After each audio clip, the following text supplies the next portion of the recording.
మా ఇల్లు తీసుకోవద్దని చెప్తున్నాం సార్.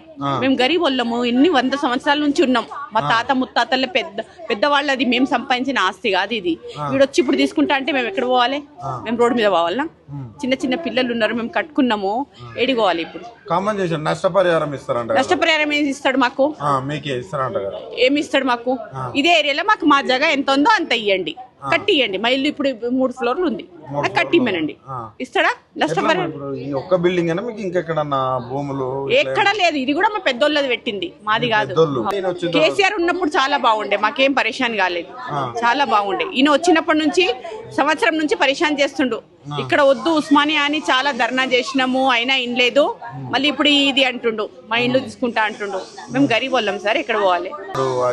చేసిండు కదా, రోడ్డు మీద తెచ్చి పెడుతుండు మాకు. ఇంకేంది కోటేశ్వరాలు? తులం బంగారం మా ఇల్లులే గుంజుకుంటుండు. ఇయ్యడం అయితే తర్వాత విషయం, మా ఇల్లులే గుంజుకుంటుండు, మా పాత ఆస్తులే గుంజుకుంటుండు. ఓట్లేసే పరిస్థితి ఉందమ్మా హైదరాబాద్? ఆయనక రమ్మనండి, వేస్తాను, ఓట్లు వేస్తానో ఏం చేస్తానో చూపిస్తాను. నాకు ఆయన మీద చాలా కోపం ఉంది.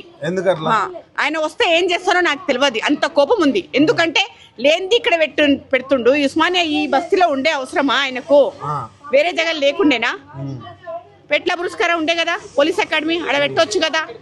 ఈడ ఎందుకు పెట్టిండు ఈ బస్తీలా? ఇది స్లమ్ బస్తీ మొత్తం.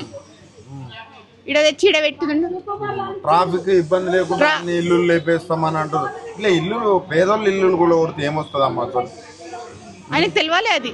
గరీబోళ్ళ ఇల్లు తీసుకొని ఆయనకి ఏమొస్తుంది? మార్పు అన్నారు. ఎట్లా ఉంది రేవంత్ రెడ్డిది? ఏం మార్పు లేదు సార్, దోసుకుంటుండు మాకు. అంతేనా?